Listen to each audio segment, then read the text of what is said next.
Olá, meus amigos! Tudo bem com vocês? Espero que sim.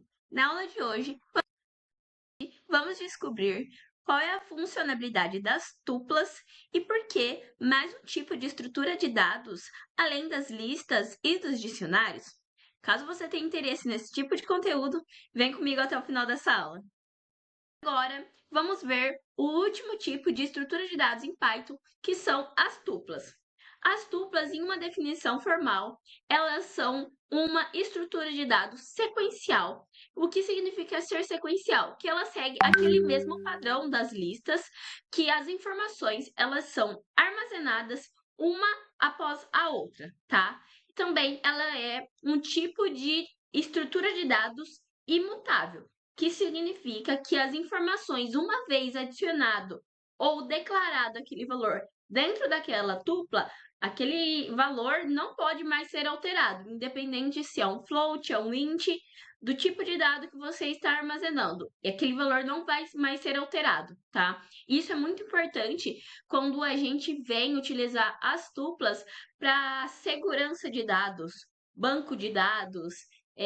Então, é muito importante que não seja fácil, em alguns casos, a manipulação das informações que está dentro do nosso sistema. As tuplas também podem ser do tipo homogênea ou heterogênea.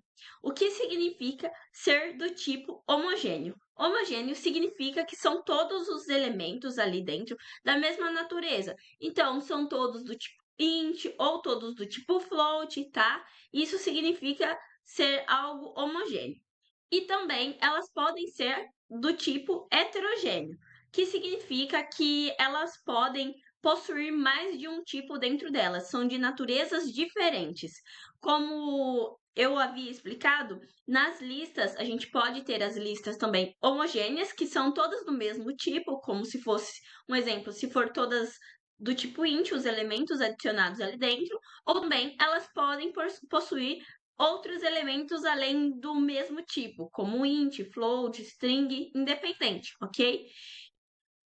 Embora elas possam registrar um tipo homogêneo, elas são mais usadas para registros. Então, geralmente as tuplas que a gente vai estar trabalhando vai ser do tipo heterogêneo.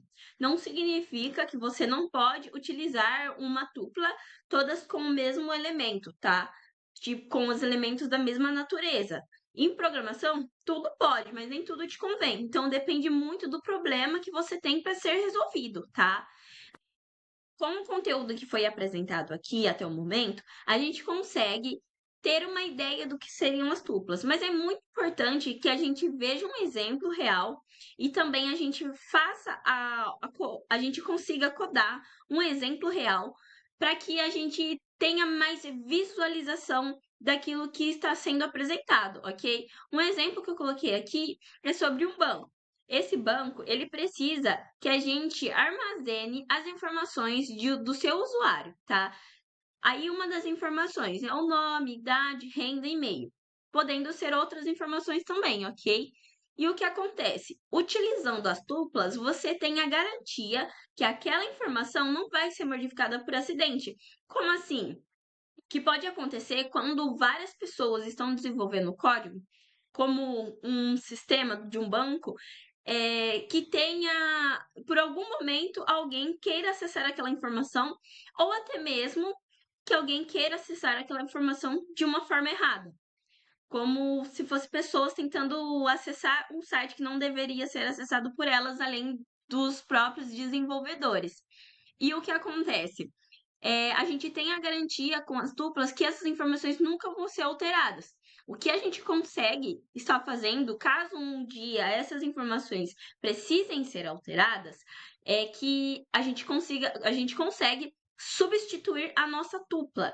Então a gente consegue criar outra tupla e substituir a que já havia existente. Mas a gente vai ver isso com um exemplo na prática, tá? A gente vai entrar lá no VS Code e vai fazer um exemplo bem legal. Podendo ser esse daqui do banco também, vou estar pensando.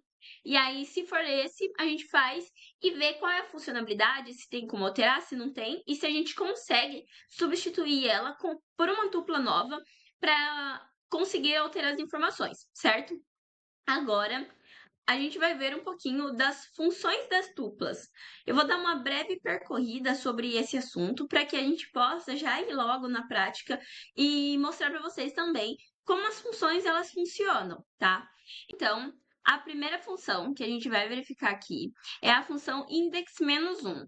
Ela faz o quê? Ela retorna o último elemento que há dentro da nossa tupla. Então, a gente coloca o nome que a gente declarou para a nossa tupla e a gente abre colchetes e coloca o -1, que ele vai retornar o elemento, o último elemento da nossa tupla, ok? Também temos a função .len, que retorna o tamanho da nossa tupla, a função .count, que retorna quantas vezes aquele elemento aparece dentro da nossa tupla, tá? A função .index, que retorna o índice da primeira ocorrência do elemento da lista, tá? Então, eu acredito que o ponto index, mas a gente pode ver isso dentro do exercício, ele não retorne só a ocorrência do primeiro elemento, tá? Mas se você colocar aqui dentro mas se você colocar aqui dentro das aspas o índice que você deseja passar, que você deseja verificar, você também consegue acessar a informação de outras posições além da primeira, tá? E também temos a função de concatenação e multiplicação. O que significa concatenar? Concatenar significa que você vai fazer a junção de dois elementos ou até mais. De maneira que, quando a gente vai usar a função de concatenação para um elemento para duas tuplas, no caso, duas estruturas de dados, a gente vai estar agrupando essas duas tuplas como se fosse um único elemento, ok? E também temos a função de mínimo e de máximo, que significa que ela retorna o maior elemento que está dentro da nossa tupla e o menor elemento também. E a função de soma, que retorna a soma dos elementos que estão dentro da lista. Caso você possua uma lista do tipo homogênea, tá? Uma tupla do tipo homogênea, você consegue fazer a soma desses elementos de uma forma muito mais fácil usando a função sum, tá bom? Agora a gente vai lá para o VS Code fazer um exemplo na prática de como utilizar essas funções, algumas dessas funções, e também de como fazer a declaração da nossa tupla, ok? Vamos lá então. Então vamos lá, pessoal. A gente vai fazer o nosso banco de dados, tá? Então vai ser mais ou menos aquele exercício que a gente viu no slide, aquele exemplo, na verdade, e eu só fiz uma pequena adaptação. De primeiro momento, o que a gente vai fazer? A gente vai criar o tuplas para guardar as chaves de busca, tá? A gente poderia fazer isso utilizando o dicionário, que aí a gente colocava a chave, que seria o CPF, que é muito mais seguro, e depois as informações dentro da tupla, que seria o valor lá no dicionário. Se você não está entendendo o que eu estou falando, referente aos dicionários, eu vou deixar um vídeo aqui no card que é sobre os dicionários que eu expliquei na última aula, tá bom? Mas enfim, o primeiro passo que a gente vai fazer aqui é criar uma tupla para poder armazenar o CPF dos nossos usuários. Então, a gente pode chamar a função de tuplas CPF. Depois a gente abre parênteses e já está declarada a nossa tupla, ok? Agora, o próximo passo é que a gente coloque a informação dos nossos usuários aqui, no caso, o CPF. Vamos cadastrar apenas 2 usuários, já é o suficiente para que a gente consiga fazer as verificações e também entender o conceito das tuplas. Então, vamos colocar aqui um valor fictício, tá bom? Agora, o próximo passo é que a gente faça mais uma tupla para poder armazenar as informações dos nossos usuários, tá? Então, a gente pode pôr tuplas dados, que vai colocar quais informações, né? No caso, o nome, idade, renda, e-mail, pode colocar mais informações ou outras também, se for do agrado de vocês. Então, a gente vai pôr o nome de tuplas dados.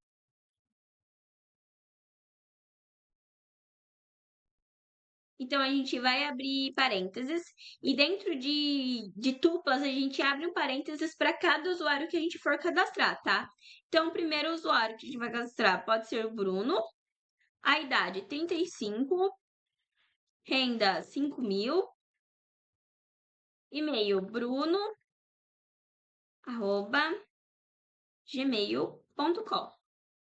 Agora a gente separa por uma vírgula e cadastra o próximo usuário, tá? Pode ser a Joana. Ela tem 30 anos, recebe 5.500 por mês.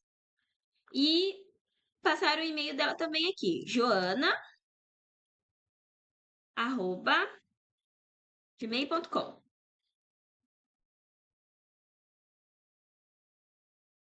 certo? Então, as informações cadastradas aqui, elas correspondem com o índice da primeira tupla.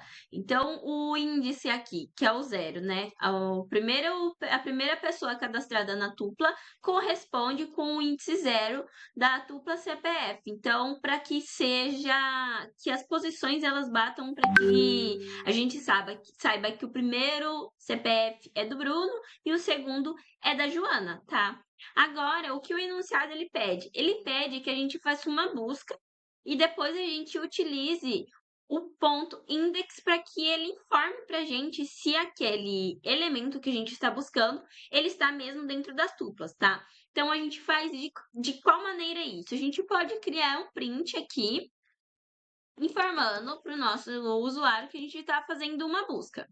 Buscando CPF, tá? Poderia ser qualquer outro elemento, mas vamos por o CPF, buscando CPF. E aí, a gente faz o quê? A gente vai criar uma variável para a gente poder passar para o nosso sistema qual é o CPF que a gente precisa buscar, tá? Então, busca CPF. E aí, a gente pode passar o CPF do Bruno, certo? O que a gente faz agora? A gente vai utilizar a função .index para que a gente descubra qual é a posição. Aí, como a gente vai fazer isso? A gente vai criar uma variável para poder armazenar o índice que o nosso index vai procurar e ele armazene dentro dessa variável, depois a gente consiga exibir esse valor, tá? Então, a gente pode pôr aqui, índice buscar. Recebe tuplas cpf.index e dentro desse index a gente vai passar o nosso buscar CPF, que é o elemento que a gente deseja que o index procure, tá? Agora a gente consegue fazer o quê? Conseguimos pegar esse índice buscar e a gente consegue acessar ele, porque ele é a nossa chave, lembra? Para que a gente verifique as informações dos dados do nosso usuário. Então, a gente cria uma nova variável aqui e a gente passa dentro do tuplas dados o índice de buscar. E aí ele vai informar para a gente as informações do usuário que corresponde àquele CPF, tá? Então, a gente pode fazer aqui dados buscar,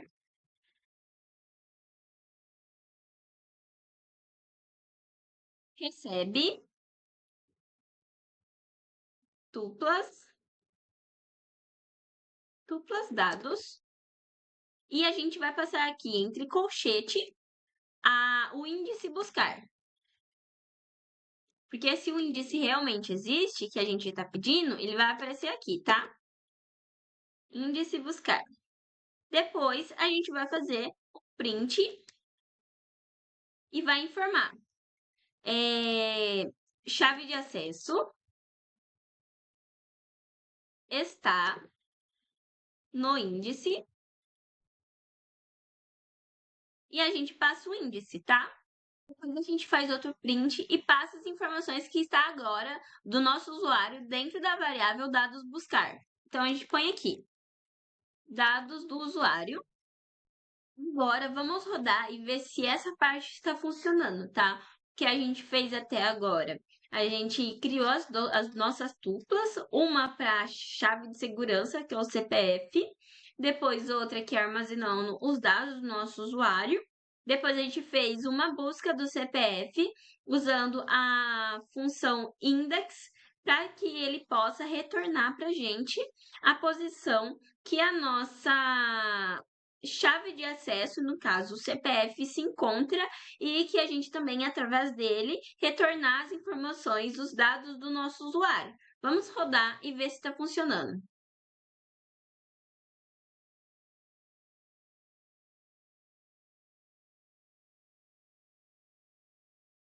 Então, é isso que apareceu. Apareceu uma mensagem aqui pra gente. Buscar CPF. O CPF que a gente colocou aqui para buscar foi o do Bruno. E o CPF do Bruno, ele tá no índice 0, tá certinho. E aqui tornou as informações do Bruno pra gente, tá? Bruno, 35 anos, 5 mil de salário e o e-mail dele, tá? Se a gente passar aqui o CPF da Joana, é para dar índice 1 e as informações dela, tá? Vamos rodar de novo. Vamos rodar de novo. E é isso mesmo. Chave de acesso está no índice 1, dados do usuário Joana, e tá tudo certo. E apareceu também o print buscar CPF, né? Que estava fazendo a busca. Então é mais ou menos assim essa parte que funciona. Não sei se ficou claro para vocês. Se surgirem dúvidas, não hesitem em colocar nos comentários ou pedir ajuda, quiser uma aula que explique um pouco mais detalhado, fiquem à vontade. Então, agora o que a gente precisa fazer para finalizar? Então, pessoal, o próximo passo aqui que a gente consegue fazer para estar testando o que eu tinha apresentado lá nos slides para vocês, a gente consegue estar criando uma tupla para poder fazer alteração de alguma informação. Na verdade, não fazer alteração, né, diretamente dentro da tupla, mas que a gente consiga modificar alguma informação de algum usuário. Um exemplo, vamos supor que eu quero adicionar. Vamos supor que eu precise alterar o salário do Bruno, tá? Como eu faço para poder alterar o salário do Bruno? Primeiro, a gente vai fazer o quê? A gente vai voltar o CPF dele aqui no nosso buscar CPF. Por que a gente vai voltar aqui? Eu vou explicar para vocês. Vai ser mais fácil para a gente conseguir fazer, porque dentro desse dados buscar, duplas dados aqui, porque dentro dessa variável dados buscar está com as informações do Bruno, tá? Tanto que quando a gente printou aqui dados do usuário, aparece todas as informações do Bruno, porque a gente fez a busca por CPF. E aí o que acontece? A gente pode utilizar ela para poder fazer uma alteração na nossa tupla. Como assim? A gente vai criar uma variável para poder fazer a alteração, e aí os elementos que a gente não deseja fazer a alteração, a gente chama esse dados buscar e coloca apenas o índice na posição que ele se encontra dentro desse vetor, no caso, tá? Desse vetor aqui dentro. E aí, como a gente faz isso? A gente pode criar uma variável chamada atualização.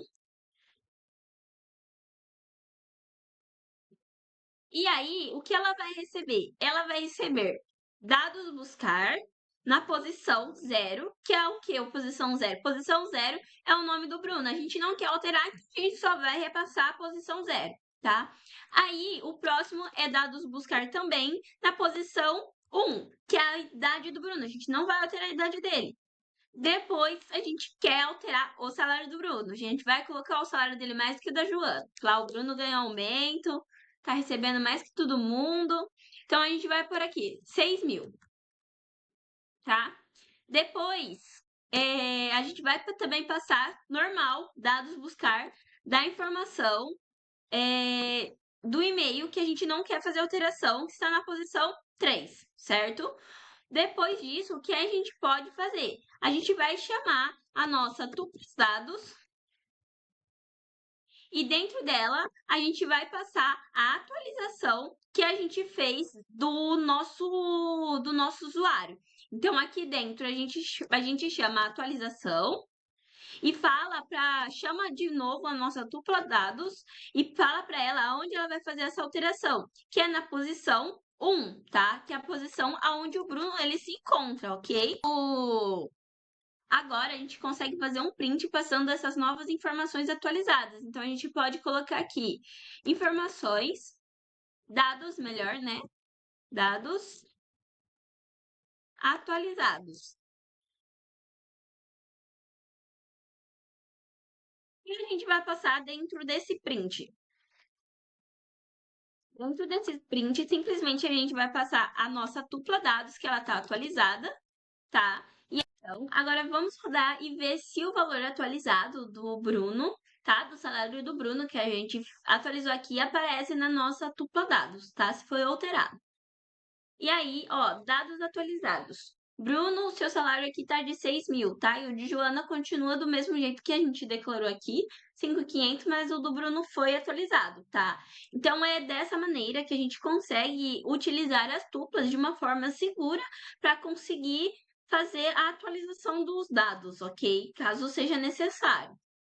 E para finalizar, a gente consegue também utilizar a função .len para que a gente saiba quantos usuários possuem dentro das nossas tuplas. Então, a gente pode criar uma nova variável chamada total usuários. Agora, a gente chama a função len e dentro dela a gente passa tuplas dados para que ela retorne para a gente a quantidade de elementos que possui dentro da tupla, tá? A quantidade de pessoas cadastradas. No caso, foram 2 pessoas cadastradas. E aí, a gente também quer descobrir quem é o último cliente do banco, tá?